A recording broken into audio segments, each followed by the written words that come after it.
And I will go ahead and introduce our speaker. We're so lucky today. The timing is so perfect to have Faun Zarge come in today to talk about building personal resilience. Faun is a very experienced coach for groups and individuals, and a teacher and a speaker with an expertise in burnout and resilience. So that was even before the pandemic, but I think now more than ever, we could all have a lesson in how to build our personal resilience. So Faun, thank you so much for being with us here today. And thanks to our audience for joining us. Thanks, Dara. Thank you, everyone, for taking the time to be here. I am really thrilled to be here. I think it fits in so well with, the group's sort of holistic look at health. That it's not just about physical health and going to your doctor's appointments, but it's so much about what happens to you with regard to your stress and your emotional and mental wellness. And so I'm really just thrilled to be a part of this series.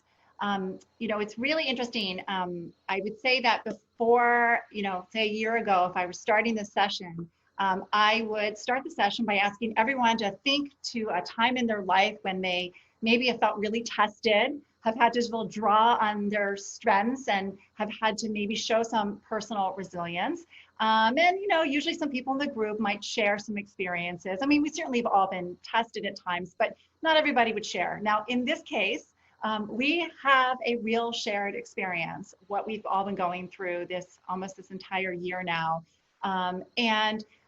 There's no question that it has been incredibly challenging, but I think it's also very important for us to recognize that even as we have that shared experience, prior to the pandemic, we all had really complex lives and they all looked really different. And we had challenges that we came into this with, right? Whether they were health issues, whether they were relationship related or financial challenges you were trying to figure out, whether it had to do with the fact that you have a child with a learning issue and you're just navigating the system and trying to support your child, or you have a parent who lives 2,000 miles away and you're trying to navigate sort of elder care services. All of those things existed before we got here. And all of those things are also still going to exist when we get to the other side of the pandemic.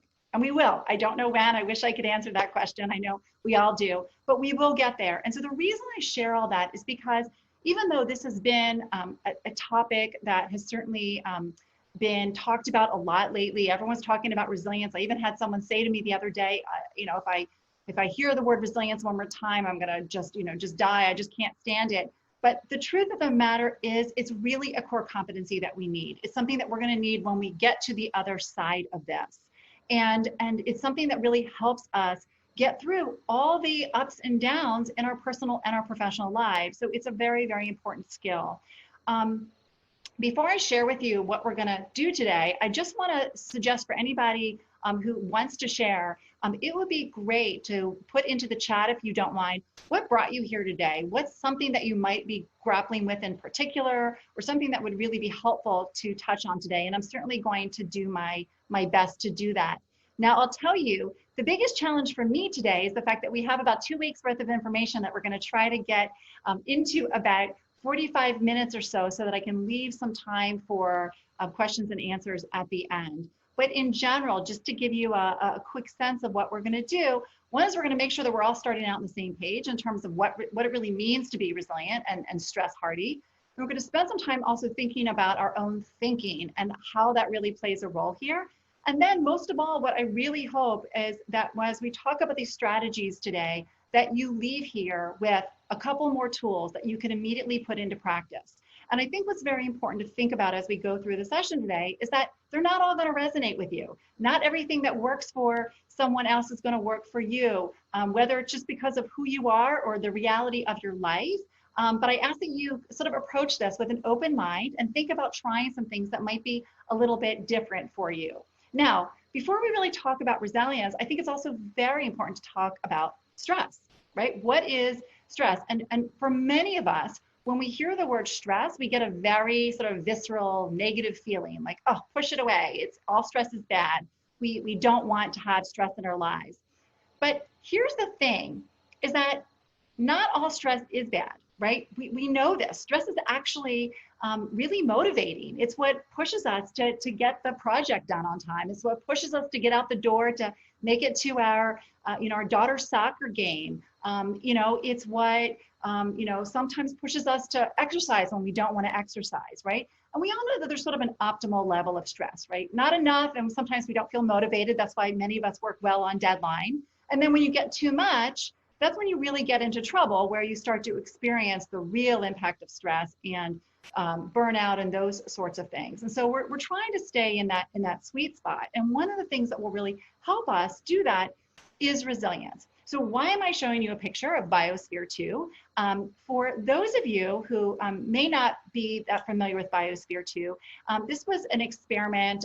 It was basically an indoor, enclosed, if you will, ecosystem that was built in the late 1980s in Arizona, intended for scientists to be able to do all sorts of study on sort of the ecosystem and on Earth and the environment, and be able to test things out in a closed environment, and people lived in there.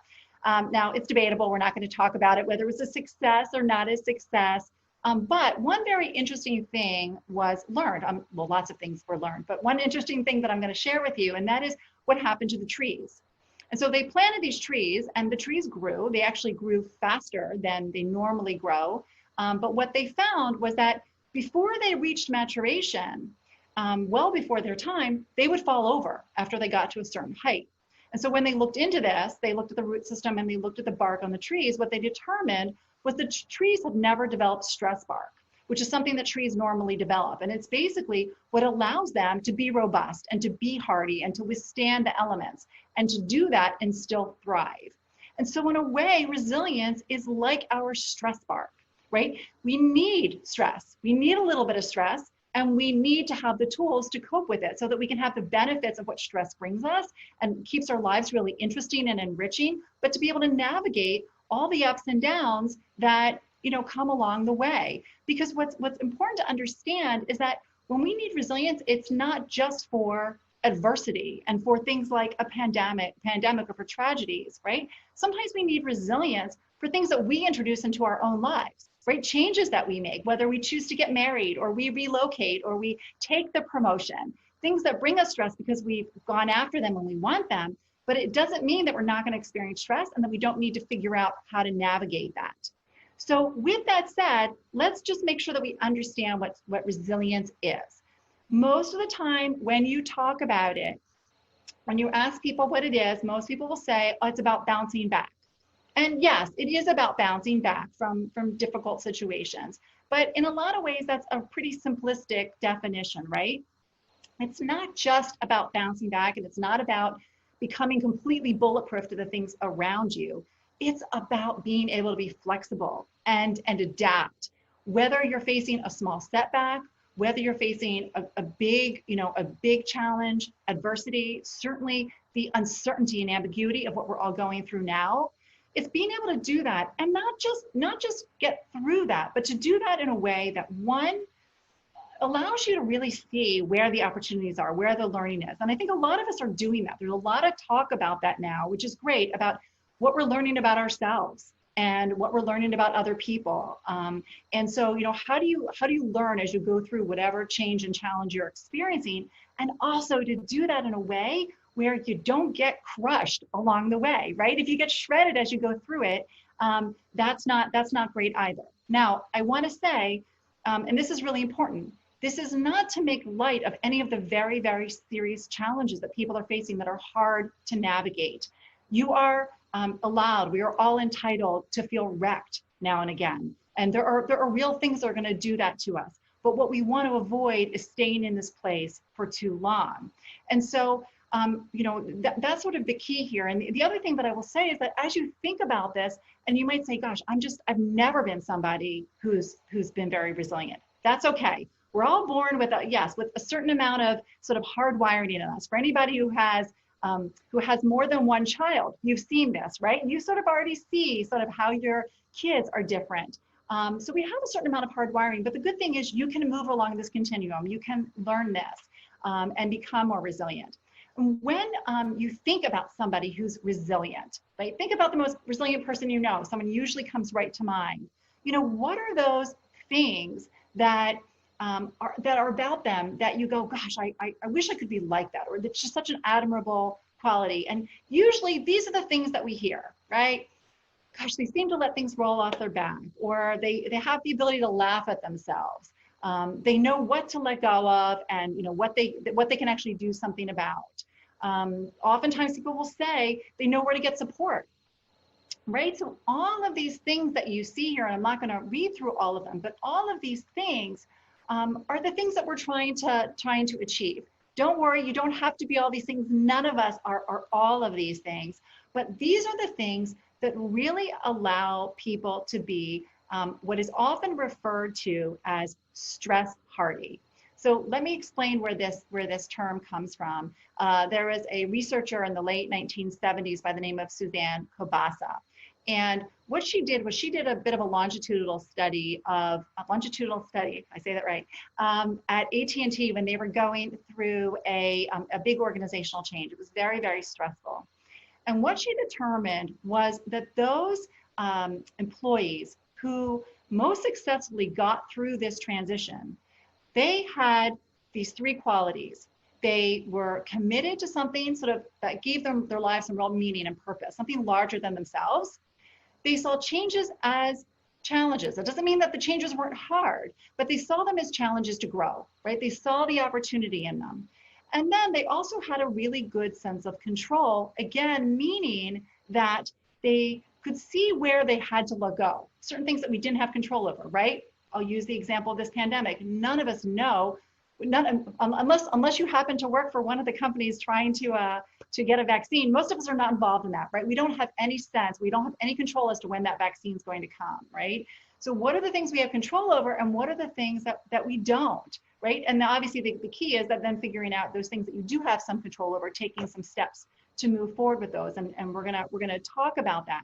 But what's very, very interesting and important for us to understand, and in terms of why we want to build these skills, is that what she determined through her study was that the people who had these qualities, they were 50% less likely to have a stress-induced health condition, right? That's a big number. That's a very, very big number.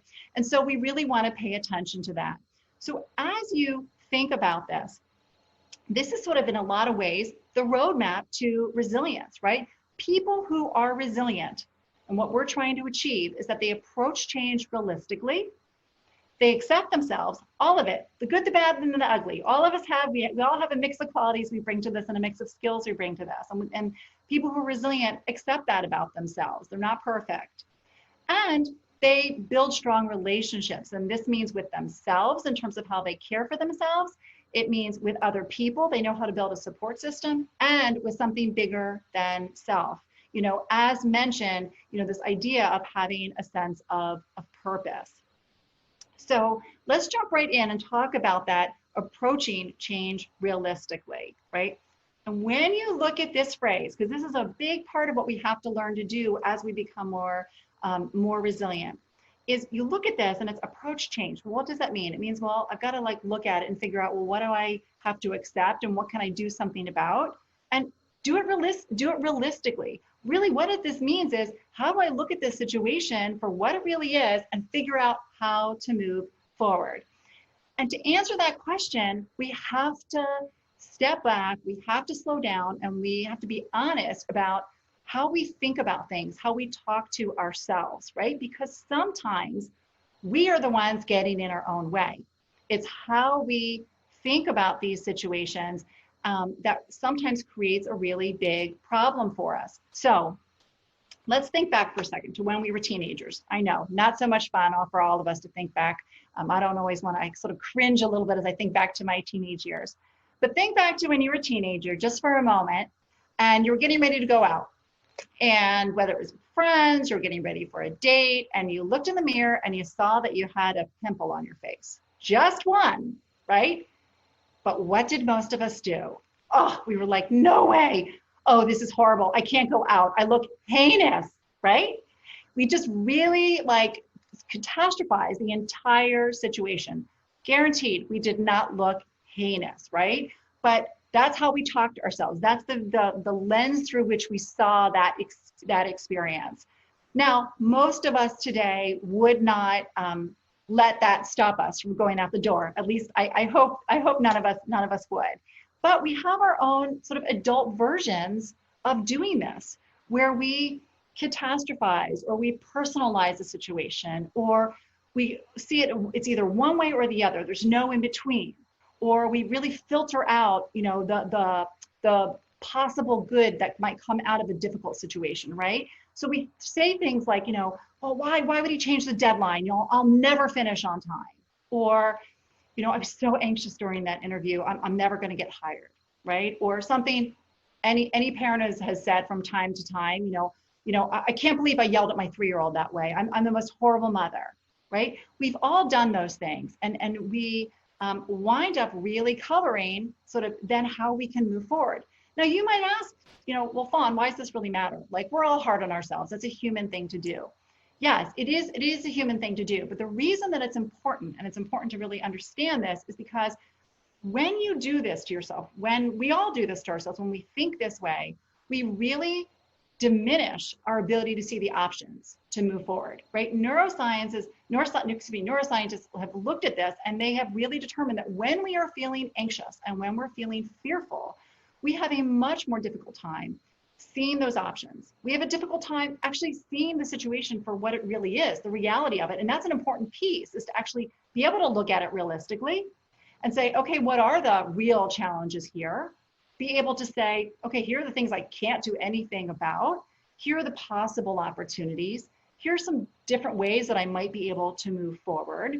And the other thing it allows us to do when we're able to sort of intervene in our thinking and not have that negative self-talk is we feel more confident, right?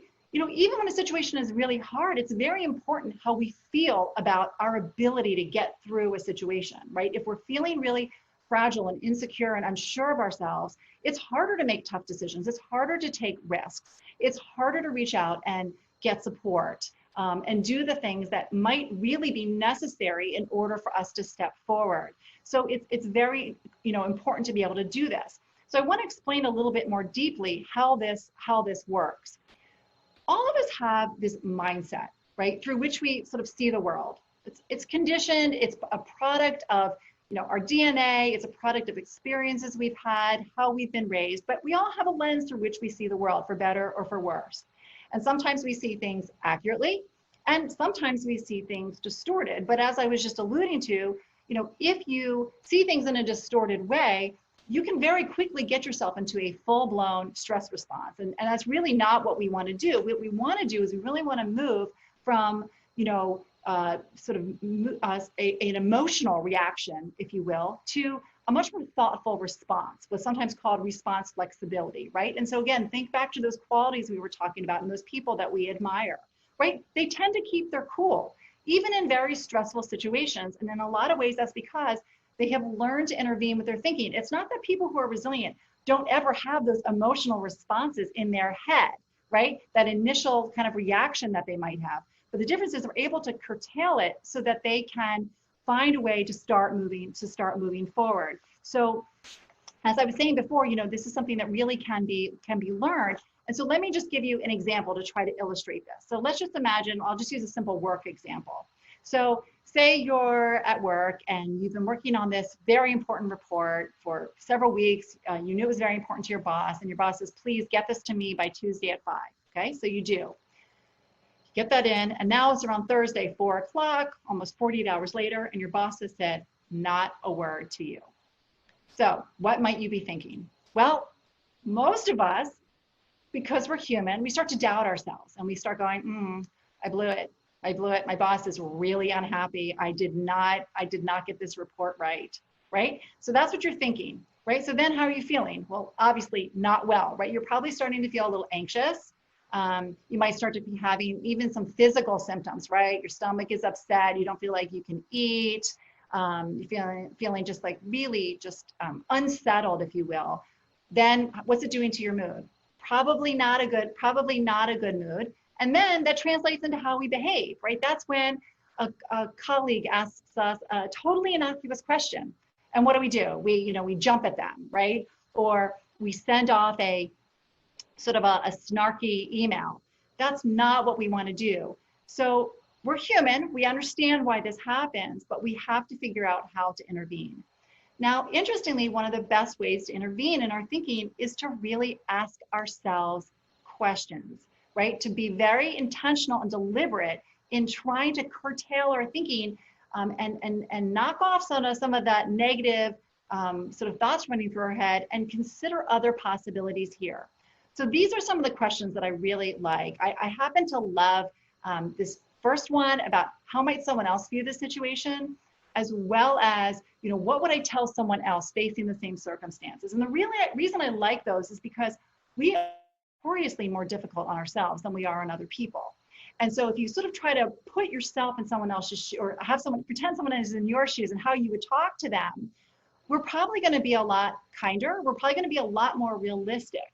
And so you've got to ask yourself, well, am I jumping into conclusions? What are the other possibilities here, right? And we know, well, what's another possibility? Well, another possibility may be that your boss, for some reason, didn't see that it came in, or is under her own pressure right now. She's stressed out about something else and just hasn't had a chance to either get back to you or to even read it. Interestingly, I'll share my own example. I have to do this a lot, as someone who works independently, as a consultant. I send out a lot of proposals. And when you do that, you're being vulnerable, right? You send something out, you don't know whether it's going to land well, if someone's going to like it.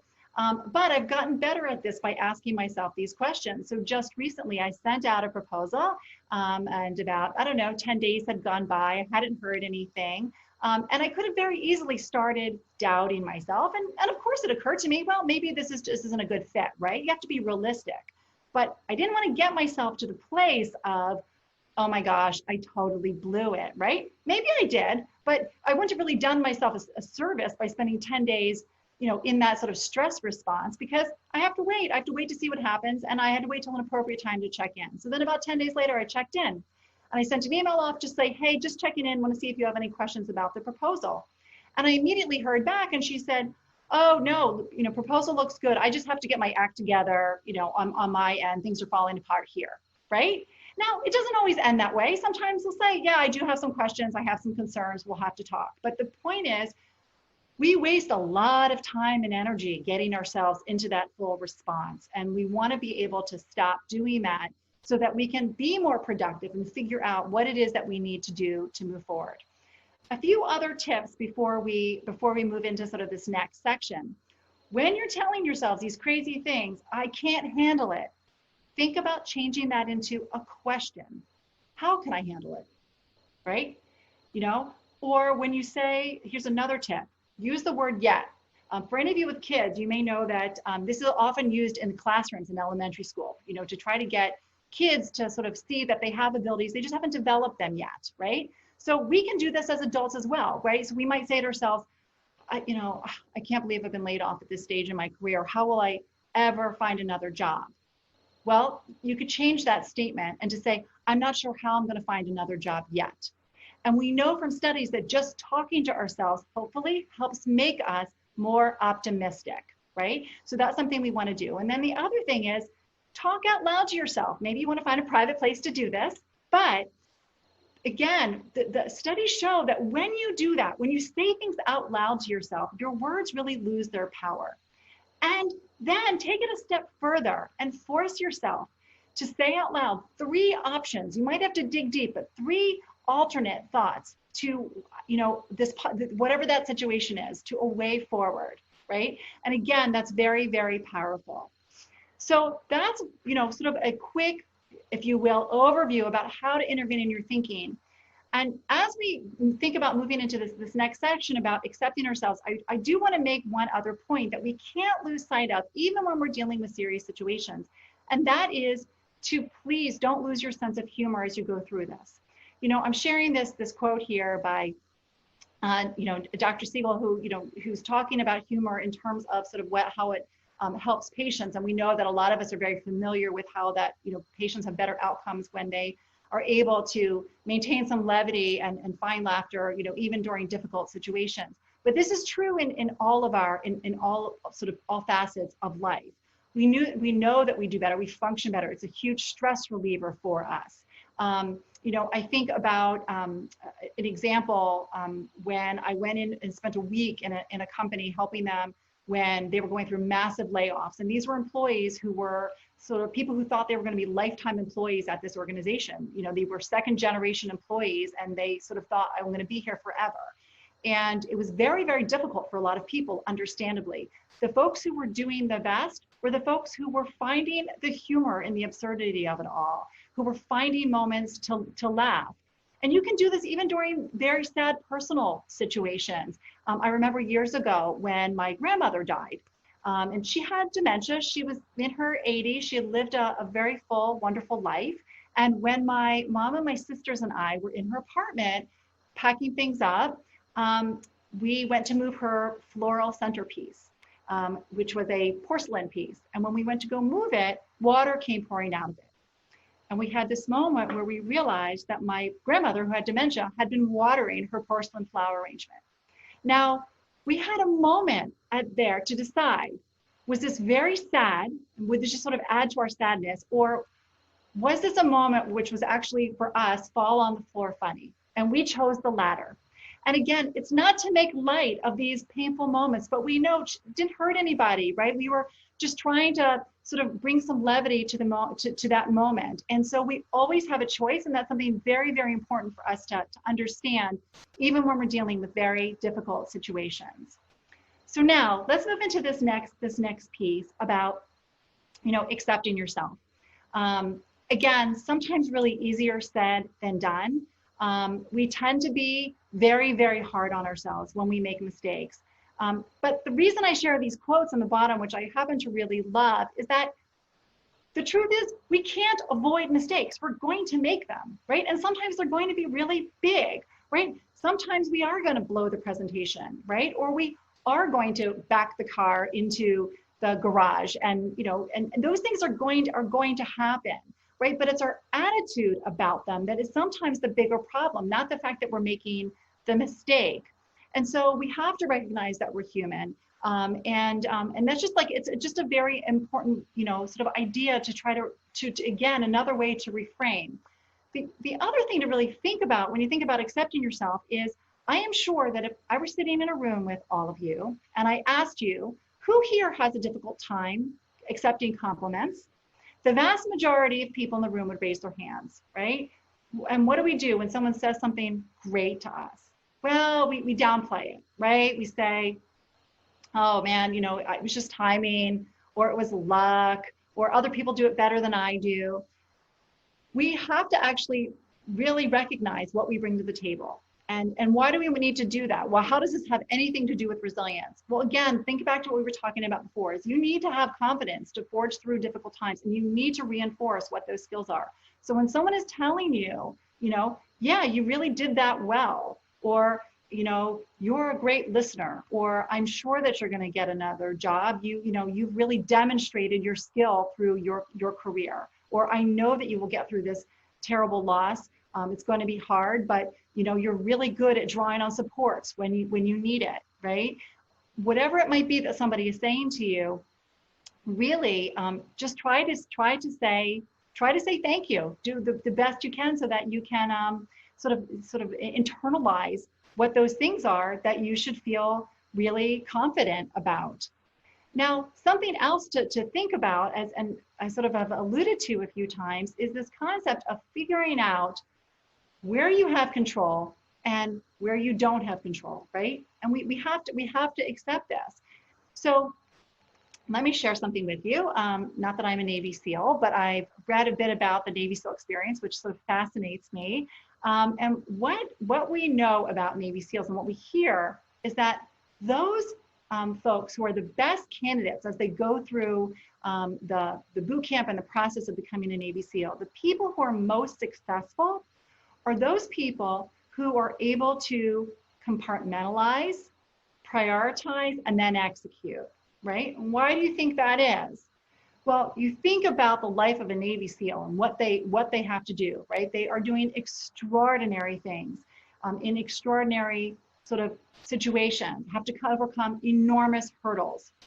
Even a Navy SEAL would be overwhelmed by all of that, by a fear of sort of failure, by the stress of that situation that they're coming into. And so they have to compartmentalize, and we have to do the exact same thing.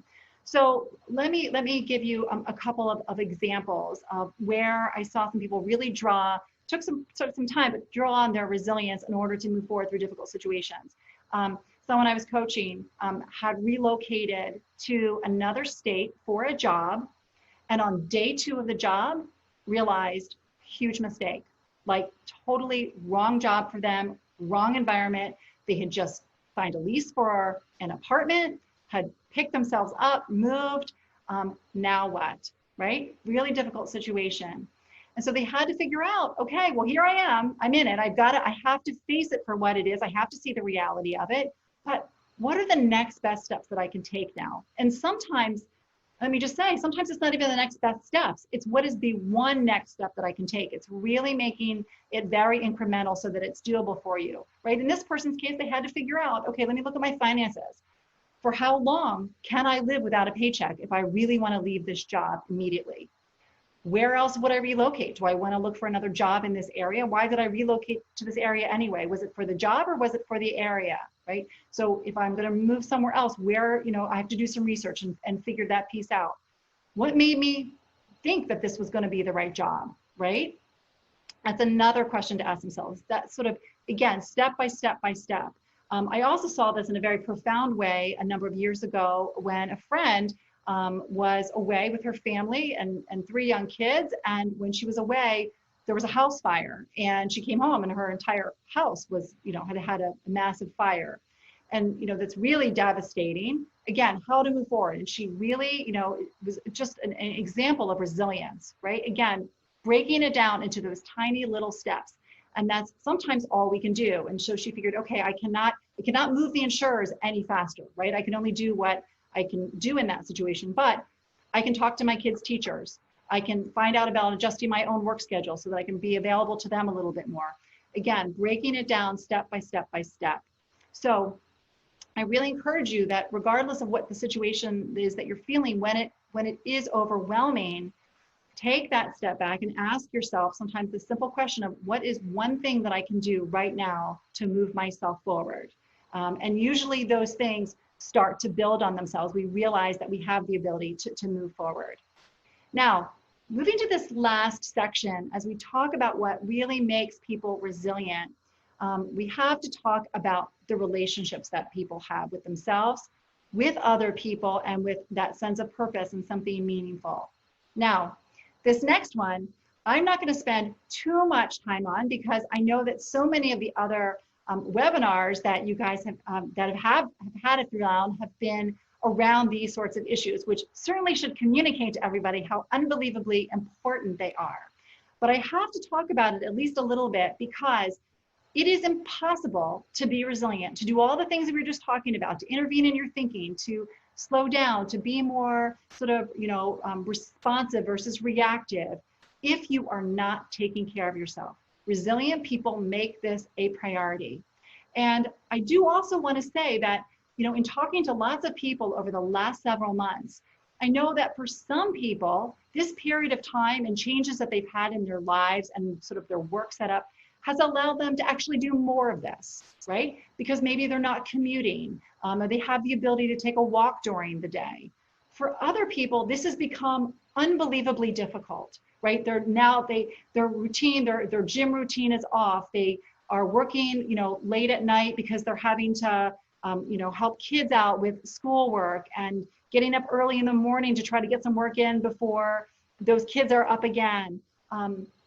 Or some of us are living alone and feeling really isolated and just not feeling motivated to take care of ourselves or to exercise. There are lots of reasons why this has also been very hard for folks.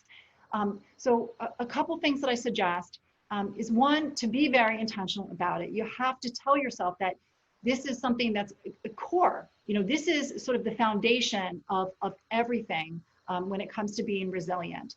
I thought there was a very interesting article a number of years ago where Deloitte referred to sleep as the ultimate performance enhancer. And I think it really is. We all know that feeling that we get when we've had enough rest. as opposed to when we haven't, right? We have more patience. We sort of think more clearly. We can connect ideas a lot better. We integrate information, we problem solve.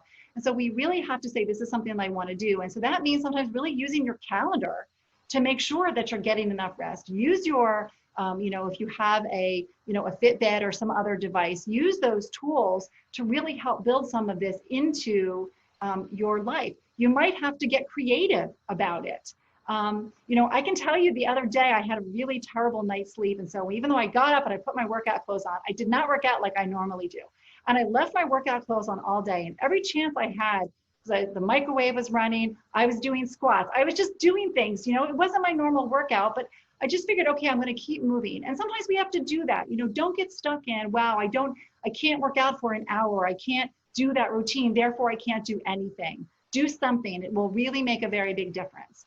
And in terms of setting boundaries, which is something that a lot of us have challenged with anyway, but especially for many of us who are working from home these days or working in settings with many more people around us than we thought, please put on your calendar when you're going to start your workday, when you're going to take a break, even if it's just a 10-minute break to walk around, right? Maybe it's a 10-minute break that's when you're going to call your dad or call your sister, right? And also have a ritual for when you're going to end your day. We know from studies that people are working many more hours than they normally do. On average, Americans are working right now about 3 hours additional per day. That's a lot. And we really need to be taking better care of ourselves so that we can do all these other things that will help us be resilient.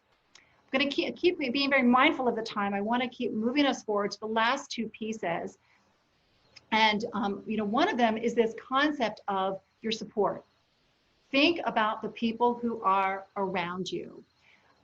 The support, whether you are, even if you're someone who's sort of more introverted and not necessarily somebody who reaches out to people for support, most of us still need some measure of support. We want to surround ourselves by people who are positive, who are authentic, who we trust. So think about that circle of people. And what's really interesting is that studies have shown that the introduction of just one more happy person in your circle of people increases your own happiness by 9%. So really think about who's in that circle. Do you have people in that circle who maybe aren't so positive, who aren't necessarily lifting you up?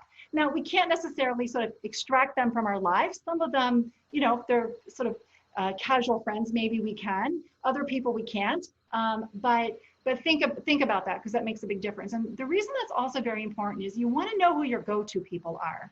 Right? We have different situations in our life where we need people, right? Sometimes we need someone to call to talk through a work problem. Sometimes we need someone to call and just vent to. Someone who's just going to listen to us and just tell us, yeah, that stinks. That totally stinks. And then you can just hang up the phone. You're not looking for any problem solving.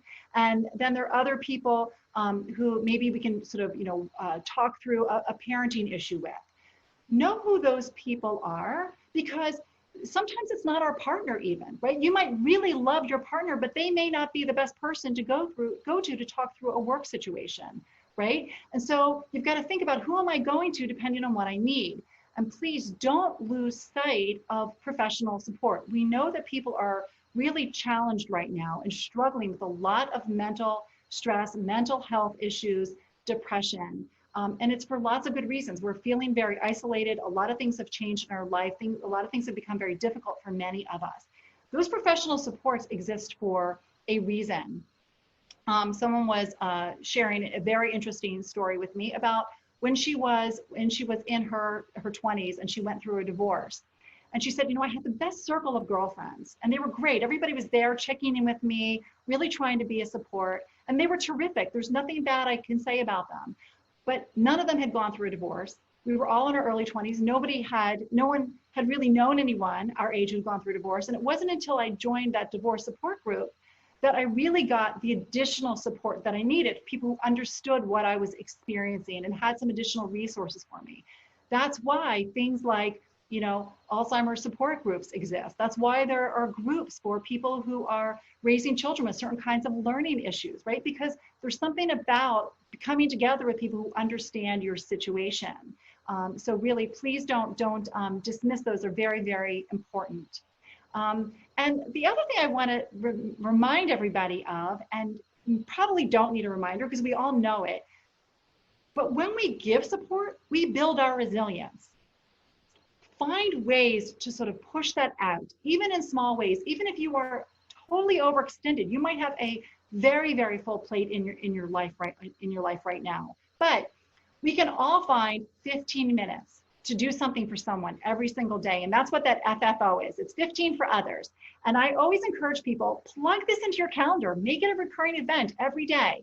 And it could be something as simple as you're going to wind up, sending an email to someone, just telling them that you appreciate them listening to you on the phone last night, or going the extra mile. It might be that you've got some, extra baked goods in your house, and you're going to drop them off at the senior citizen who lives in your neighborhood and might be feeling a little isolated right now. It could be just sending a welcome email to the new hire who's having trouble getting integrated because they haven't met anybody yet. It doesn't really matter what it is, but the concept is to just build that in, and certainly you will find that it winds up building you up as well. And we all need to carry each other as we go through certainly this pandemic, but lots of times people need an extra hand in how they're carried through whatever they're going through. The last piece that I want to mention is this one that I keep referencing, this idea of finding purpose. We know that people who are resilient tend to have something in their life that is larger than them, that brings them a lot of meaning, right? So it could be related to sort of your community. It could be related to your religious upbringing. It might be related to your kid's school. It could be anything. But we see from examples of when people go through tragedy, right? Where do they often channel that energy afterwards, right? They channel it into speaking about the cause. People who've lost children to addiction, right? They find a lot of meaning and a lot of resilience in being able to sort of gain strength themselves by sort of diving into and contributing to something larger than themselves that's really going to make a difference. And keep in mind that, again, for those of you who may not have a lot of time, you can do this in very, very small ways. I remember my own father growing up, and he was very, very busy with work. But every day he picked up and dropped off and drove a young adult who had some physical disabilities to work every day.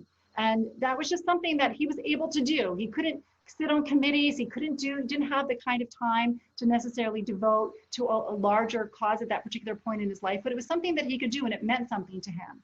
And so figure out something else that you might be able to do. So with that said, I can't believe I actually did it, but I left 15 minutes for questions. And I am going to just sort of open it up to any questions that you might have. And I guess what I will say as you send those questions in is just keep in mind, again, think about something that resonated with you today. Don't try to do everything all at once. Pick one or two things that you feel like, okay, this is where I can start, and build from there. Faun, thank you so much. That was a beautiful talk, and something that I think we all needed to hear right now. So we've got some really interesting questions coming through the chat, and I would encourage people to continue to send those in if you'd like to. But one of the themes that I'm seeing is a lot of our patients have either chronic illness or have had a recent acute illness, cancer treatments, pain, things like that, that maybe one of the reasons they're feeling less resilient is it's harder when you're sick to find it in you anything else to give back to the rest of the world because you're so busy just in survival mode. Do you have any advice for people who are really physically, medically going through a lot, and how they can still find that capacity to give back? Yeah, no, it's a great question. And I think the first thing that I will say in response to that is to be really kind to yourself. We all go through periods of time in our life where we can't, right? We don't have a lot to give, and that is really okay, right? It's sort of like that concept when we talk about, taking care of ourselves. We have to take care of ourselves first. We don't have all the time the ability to constantly, it's sort of like a bank, right? Like people are constantly making withdrawals from us and we're not putting anything back into to ourselves, taking care of ourselves. We don't really have anything to give. Well, certainly when you're experiencing real chronic health issues, that's going to be much more significant for you. So the first thing that I will say is it's really okay. It's really, sort of this may be a particular time in your life where you need to just focus on yourself. And that's actually the best thing that you can do. And that's probably the most important takeaway. If you still feel like you want to muster something, then just really spend some time thinking about what would really matter to you, right? What would really matter to you? Is it that, you feel really heartbroken that there's seniors who are isolated right now? Maybe you have the ability to send a couple of postcards that you can do on your own time that doesn't require you to be committed to something. So even those little things can make a very big difference to people. So, be patient with yourself and just do whatever you can do in that moment. There will be other times in your life that you can give back in a larger way. Yes, it's a great point. Also, if you stop sharing, then people will be able to see you a little better too. Yeah, absolutely. Let me do that. But self-compassion is so important, and such an ancient philosophy too, of just forgiving yourself is really a place to start before you start forgiving other people too. But in this, Yom Kippur just happened. It's perfect timing to think about forgiving others and forgiving yourself, because none of us are perfect. So thank you. That's great. I just want to share, and then I'm going to pass over to Allison. But when you were talking about having a conversation with yourself, one thing that I do when I'm on my walks is talk to myself. And someone I knew who was like my residency program director, I was so mortified because he said, "Oh, I was driving by, I saw you walking down the street talking to yourself." And so ever since then, I put my headphones in as if I'm talking on my phone, and I talk to myself. Nobody knows but me. It's a great chat. I love it. I'm enjoying the story, Dara, because I can picture you talking to yourself and enjoying that. But Faun, this is really just so nice to kind of put all this, together for us, because I think in little bits, we've maybe focused on a lot of these topics in the last 6 months. And it's just so valuable to have it laid out all together. I really feel like from talking to my patients that we're in kind of, it seems like the second phase of this pandemic where we're all at a new steady state, but nobody feels at their baseline or normal. And I did see that people shared that in the chat that, the social isolation, the ongoing cumbersome issues just with getting things done is affecting all of us. Do you maybe want to just rephrase some practical steps to say, okay, I haven't been moving, I haven't been eating the way I want to, my mood is down, how do I jumpstart things to be more in control? Yeah, so absolutely. And I think it's a really great point, because I think, we're sort of looking at this and we're all feeling this way, but we don't know for how long we're going to be in this state. And we know that it's not great. We know that it's not great that we're feeling sort of like, I'm not taking care of myself, I'm not doing these things. So one thing to think about is find an accountability partner, right? A friend who you're going to do this with. You're going to check in with each other on what you're doing in terms of exercise. Even if it's not somebody who you could take a socially distant walk with, you can still, do those sorts of things. Check in. I know my family were very big into Fitbit challenges. And so that is motivating each of us on days when one of us is not doing as much as maybe we should be doing for our health and wellness.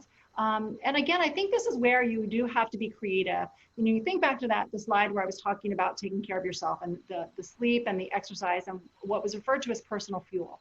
So usually that personal fuel are the things that, when you think about pre-COVID, the things that we used to do, and then we would say afterwards, wow, that was awesome, I should totally do that more often, right? This was going out to brunch with our girlfriends on a Sunday, or going out to drinks with our college friends on Thursday night, or the regular big family meal that you might have on the weekend with your extended family.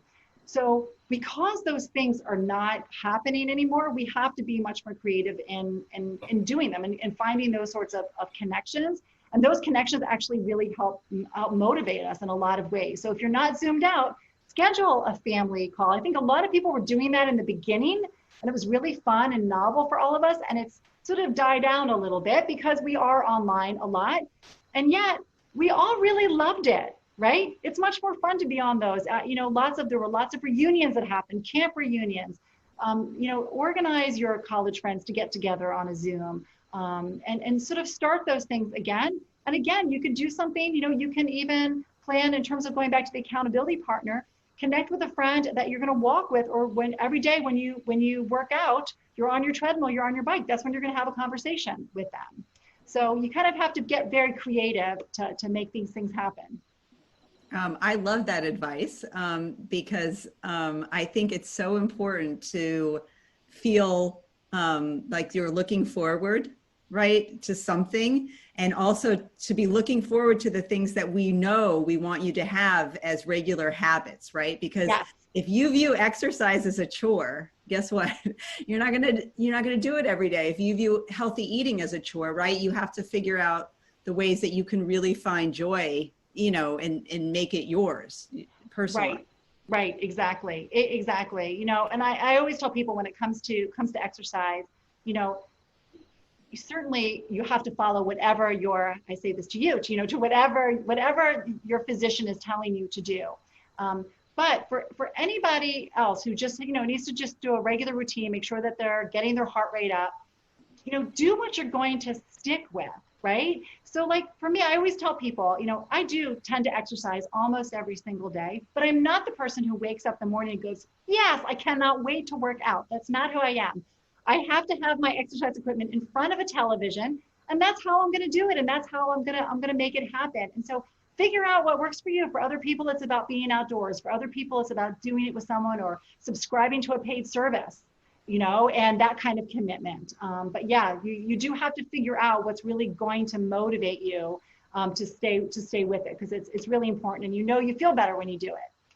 Definitely. Now, in terms of that practical mindset, what type of goals do you encourage, people to do, because I think the short-term goal and immediately how I'm feeling impacts my outlook, but then, maybe that mid-range goal is really important, right, to be on track. So how do you usually approach that? And just to clarify, you're referring to goals about sort of fitness or goals about? Well, not just fitness, but if you're recognizing that I'm overwhelmed and I'm trying to get somewhere else different than where I am now, right? Just in terms of achieving that. Got it. Okay, yes. So here's what I usually tell folks. Again, I go back to what I was talking about earlier, this concept of this bank, right? That you are actually your most important asset, right? So first it's about really thinking about that and really believing that. And so what I want people to understand, and I think helps people sort of commit to doing something for themselves and setting these smaller goals, is to think about all the different withdrawals that happen in your life, right? Whether it's your parents who live out of town and you're ordering groceries for, or it's your kids, or it's a really demanding job, community commitments, like all those withdrawals. And you love those things. Those are things that are really important to you, right? So in order to be able to keep doing those things, you have to have something to give them, right? So that that's very important to you. So that's sort of the first sort of foundation. And then it's saying, okay, so if I want to do that, what are the two things that I can commit to, right? Just this week, that's it, really small changes that is going to help me sort of have what I need to give back. So for some people, I really encourage them this week, set an alarm so that to remind yourself to go to bed 15 minutes earlier this whole week. That's it. You're not going to do anything dramatic. You're just going to get yourself to start to tick back a little bit so that you get more sleep. Or you're going to build into your schedule that I'm going to go get up and take a walk at 2:00. I know that's a good time in the middle of my workday, and I can do that, right? And so it's about sort of building it in so that it's doable. I think that one of the problems that we have when we talk about sort of our wellness in general is that we get off even sessions like this and we feel really motivated. I'm going to do X and I'm going to do Y. and then it's just too much, right? You get off of this, I know what's going to happen. Everybody's going to go right back to their regular lives, their email, and then you don't necessarily have an action plan in place. And so it's really thinking about, what feels doable to me. Maybe it's taking a 10-minute, maybe it's about taking a 10-minute walk. Maybe it's about, calling my sister up and saying, hey, I know we're both trying to eat better. Let's plan a couple of meals that we're both new recipes that we're both going to cook this week that are going to get us better on track, right? Whatever resonates with you is probably what you're going to stick with.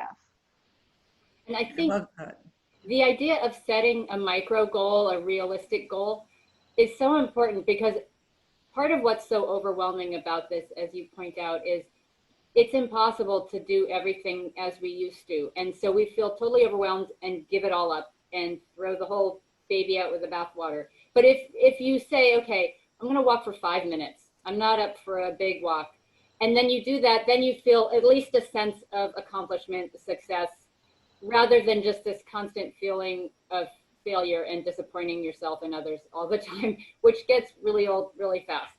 Right. So, yes. Yeah, and I think the other thing that happens is we hold ourselves to these standards that we would never hold anybody else to, right? So I vividly remember when my kids were very little, and it was like 5:30, I'm at the pool, they just finished their swim lessons, everyone's trying to wrangle their kids back into their bathing suit, and another mother asked me, what are you going to feed your kids for dinner tonight? Like, so exasperated. Like, she had this vision of going home, she was going to cook a big dinner, and I looked at her and I said, oh, they're eating cereal. Like, we're having cereal for dinner tonight. And she looked at me like, I can do that? And so, I sort of use that as an example. I always joke that I'm gonna write this book called It's Not a Crime to Feed Your Kids Cereal for Dinner. But it applies whether you're a parent or not a parent. You've got to really think about what your priorities are, right? So if you're really overextended right now and your priority is to sit down and just have 10 minutes of time, not facing your family, great, pull out the waffles, pull out the cereal, just do something very basic. And that really applies to everything else. If your priority, it really is your health and wellness, well, then you have to say, okay, it doesn't matter. I'm not going to spend, extra time doing something else when it's far more important that I go and I take that 10-minute walk. And so we have to really sort of be willing to sort of say that and be honest about what's really important to us, and then acting on it in a way where we're not going to worry what anybody else thinks. I'm glad you said that, because on Sunday I was going to take a Zumba class for an hour, and instead I did the 7-minute workout, which I would recommend to all of you. 7 minutes, and you know what? And I say this to myself every day. I can find 7 minutes, and I don't. Once a week is good. But yes, no one's going to die if they eat cereal for dinner. Right, exactly. And that's that message of the self-compassion and self-forgiveness, right? And just letting us off the hook, right? So I think that's brilliant. Yes.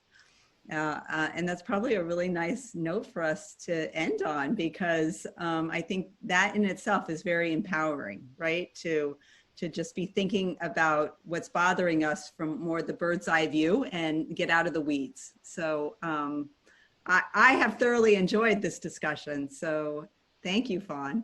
Well, thank you for having me. And I just want to say that anyone has other questions they didn't get a chance to ask, or they wanted to follow up in any way, please don't hesitate to reach out to me. I'm really happy to answer any other questions and see if I can be of any help to anybody.